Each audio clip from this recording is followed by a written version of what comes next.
Speaking of bothering politicians until you get your way,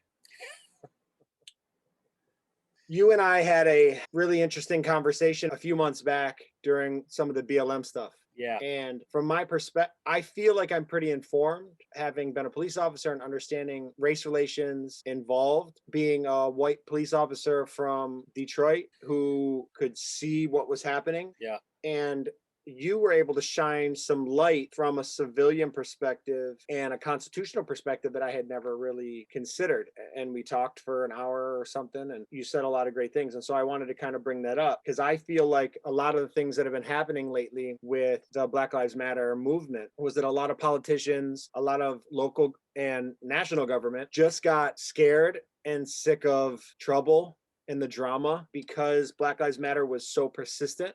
Hats off to them. They tried to do things that I never thought in a million years they would get away with, and they were successful on many fronts. Of course, a Black Lives Matter supporter would say this is progress for them, and I would agree this is progress for their cause. We're in a position now where they basically just caused so much trouble that the city started doing whatever they asked. Essentially, government-sponsored vigilantism. It got to the point where parts of major cities were giving up, just giving up.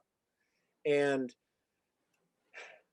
I called you and we talked about Kyle Rittenhouse. Yeah, I remember And that. at that point in the Kyle Rittenhouse situation, I just thought he was an idiot.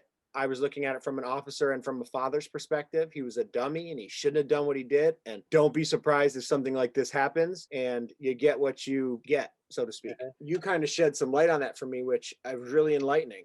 There was shadows on my perspective that I didn't notice. So can you explain to people the Kyle Rittenhouse situation? Like who is Kyle Rittenhouse and what happened?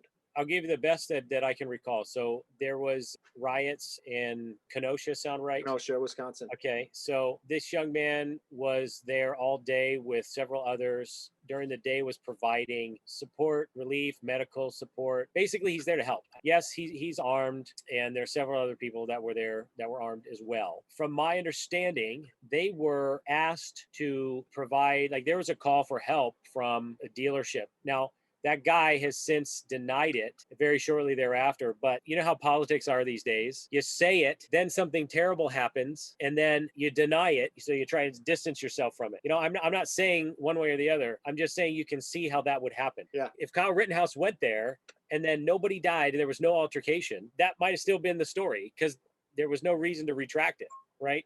The bottom line was Kyle Rittenhouse was there and his group. They were nice guys. They were cleaning up the neighborhood, cleaning up trash, graffiti, whatever. And then darkness sets in, stores start to get vandalized, and through a progression of acts, and it's well documented via video. I mean, it's like one of the most well documented, altercations. It's amazing what we have video footage of and can track.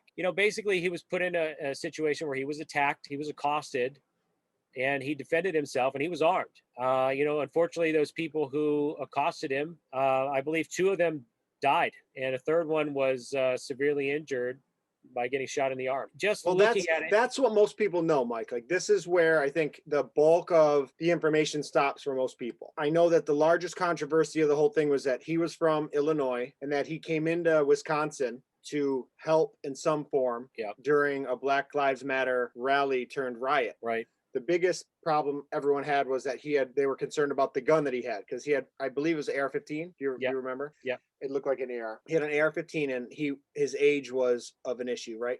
17. He was 17 years old. And so everyone right away was saying, you have an underage white kid who brought an AR-15 into Wisconsin and then shot a couple people. You can see him on video as he's getting attacked and he's running towards the police after having shot these guys. He makes it to police who have backed up and, for all intents and purposes, have abandoned a section of the city to avoid bloodshed. Was their reason. Right. And he ran to the police who had set up a perimeter. He ran to them with his gun in his hand. Yeah. And was telling them that 2 people were shot. One guy climbed out of his tank, asked him if he wanted a water, threw him a water, and he was holding an AR-15. I saw that on the video and I was like, that guy's an idiot. I'm not letting anyone run up to me with the AR-15 in their hands. They can run up to me, but he was like this as he was approaching the police. But it was around his neck. So I would have drawn down as a police officer. So they saw him walk up to the police officers with a gun. And then the cop says, thank you, and threw him a water and then took off with the tank towards the Black Lives Matter riot and Yeah. let the white guy stand there with his gun. So when it hit the news, it was like, dude, this white dude kills people during a BLM rally. He's 17 years old, got an AR-15, what they call an assault rifle for some reason. They don't shoot him, even though he just killed 2 people. And they even throw him a water and say thank you, and then head towards the rioters. Like this was the. Well, it's This unclear was whether or not they knew at that time he had right. actually shot Exactly. anybody. I doubt they did. You cannot hear anything over that. Yeah. That engine is super loud. Plus, the city's burning, bro. You can't hear a thing. He's just telling them someone needs help for all they know. So they head in to go see what it is and threw him a water. So when you called me about it, you're like, what's up with Kyle Rittenhouse? I was just like, guy's an idiot. Like he shouldn't have been there. What's he doing? He's 17. He doesn't know his left from his right at this age. Carrying an AR-15 and he shoots 2 guys. What did you expect? If you'd have asked me, what do you think's going to happen when the 17-year-old goes down there with the AR-15? I'm going to tell you he's going to shoot somebody. That's like in my head where I thought this would go. But you brought up an interesting point, and that was about the current law enforcement situation. We've delegated certain rights to our government, who established a police department with specific power and authority, and it's their job to confront these things and make sure that our lives and our property, it's safe to the greatest extent that they can make it safe. They had withdrawn from an area. There were 2 key points that I felt that you were missing. One was that the police had withdrawn their influence and their personnel away from this area. So they have basically abdicated jurisdictional authority in that area. Abandoned, some might say. Abandoned it. Rittenhouse and all the bad stuff is happening in there. And the second thing was, at the time we were talking, my understanding was the property owner, the business owner, had requested assistance from groups like what Rittenhouse was part of. And I was, sort of challenging the whole age thing. It's information. However, if the person acted in a legal fashion, was responsible, and could not otherwise have been at fault, whether or not he was 17 or 25, if his actions were consistent with lawful, law-abiding person, then age doesn't matter. It's actually quite impressive that a young man of that age would have the training and the discipline, for quite frankly, the self-control to not panic while being attacked. He wasn't like firing madly into the crowd. He was very disciplined. The shots were at the very last minute. The first guy he shot just a couple of feet from him. I mean, he's coming at him. And then there's the gunshot goes off in the background. Somebody else had a firearm there. He wasn't the only one. On the other side, some agitator had a firearm there and fired it. That was the first shot, not Rittenhouse's. And then this first guy was attacking him, and you got a crowd, get him. He's right there. They start chasing him. And the second guy comes after him, and he tries to hit him with a skateboard. He's on his back. Rittenhouse is on his back. The guy is like going for him, and boom, one shot to the chest. And then there was another guy, and I believe the third guy had a pistol in his hand.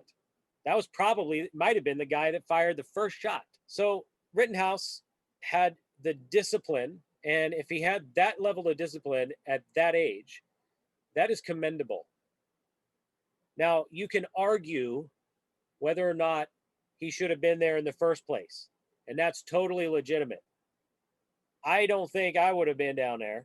I don't think, and I certainly wouldn't want my 17-year-old son to go down there. So we can argue about that. However, you've got to admire the willingness to stand up in the face of riots, of violence, of people yelling and screaming at you all day long, and going there to help and to try and preserve peace and civility. That takes a lot of courage to do.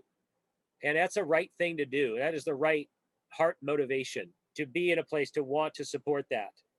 And if you're trained and able, then you have an even greater responsibility, and you've taken those steps. So I understand it's kind of scary to think of the average individual going out and doing something like that, which is understandable because there is something to be said for proper training and professionalization, being a professional or pseudo professional, and what the limits and boundaries of that, grant you. So, I mean, I think that's an important part of the discussion. I'm not advocating for, every bubba across the world to just go out and, that's lawless. Just do whatever they feel is right. No, it has to be consistent with wisdom and values and the principles that we all follow, and law. There has to be the rule of law. And so, being professional means you understand where your position is in regard to the law, and morally what's right. But those two things, if the property owner had requested presence and help to preserve his business, that was one factor, that they weren't just out there roaming the streets, a merry band of do-gooders with their ARs, confronting every activist that was out there. That was not the case. They were providing first aid, distributing water, things like that. They were not agitators. Nothing. Everybody loves a Cinderella story legally because it's so obvious who's right and it's so obvious who's wrong. But you have to get down to the nitty gritty of legal standing. And from my perspective, not a legal scholar by any means, but those two pieces of information, the property owner requesting and the fact that the police had withdrawn and given that area up and over, was, to me, they had now did not have any influence in that area. What did it for me was when you said, bro, they abandoned that area. That's the whole point of this. They withdrew and set up a new acceptable boundary, thereby abandoning everyone inside that area, who, by the way, had commissioned them to protect and serve them. But because the mob was becoming inconvenient, they withdrew, thereby making everyone fend for themselves. Well, guess what? Kyle Rittenhouse fended for himself that day. Then he gets arrested. So all of a sudden, they are going to enforce laws within the boundary that they said they weren't going to enforce. When they withdrew, they weren't arresting people who were burning buildings and all that other stuff. They just withdrew. But then Kyle Rittenhouse does something in the same zone that they're not affecting the law, and they arrest him for it. To me, that was a double standard that I hadn't thought of, that I just wasn't seeing. Because as a police officer, we don't think that way.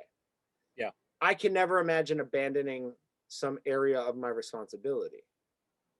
I can see backing up and setting up a perimeter to corral or minimize the violence, to keep it at bay, to make it easier to handle, but not abandoning it.